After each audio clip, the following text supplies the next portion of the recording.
motion and, of course, adopt all the submissions of the people who have spoken before me as if they were mine.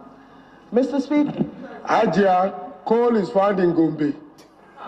Coal is found in Gombe. Come and take your seat until a resolution is taken on this motion. There is coal in Gombe, Ajia, so sit down, take your seat.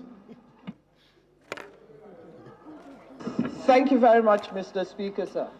Mr. Speaker, sir, let me say that this is one motion that actually speaks to the intent and the drive of the reality that Nigeria finds herself. A need for diversification, a need for growth, and the drive towards Nigeria becoming one of the truly industrialized nations by the year 2030. Mr. Speaker, so sometimes Nigeria comes up with all these policy aspirations that are pipe dreams if we do not have the plan to set it in motion.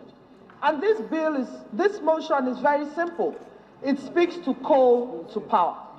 Mr. Speaker, so my colleague, Honorable Jimmy Benson, spoke about a $500 billion economy. But, Mr. Speaker, it's also said that there's an additional $500 billion that is trapped outside the formal economic sector, that is trapped, of course, with our lack of power, that is trapped with unskilled labor.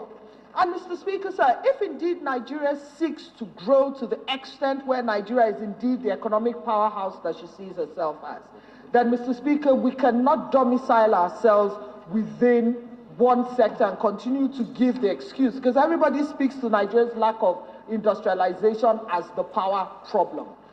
But, Mr. Speaker, let me also say that Nigeria has also gone a step ahead, because people will also come up, environmentalists are going to come up with the argument about clean fuel and clean power.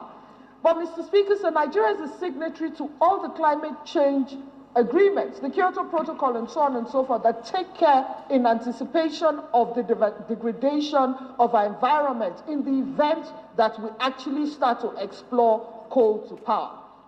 And so, Mr. Speaker, sir, this is a policy of government that is just waiting to take off, because everything is in place. We have coal in at least 13 states in the country. With Enugu State, we had one that was fully functional until it became comatose for whatever reasons.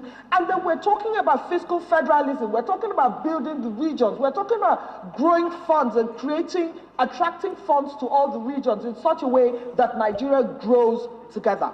Mr. Speaker, I have not heard anything recently as forward-thinking, as positive as this motion, because it is time for us to actually start to speak to the policy on diversification. It is time for us to start to seek alternative means of funding the country. It is time for us to actually start to have policies that speak to the intent of government.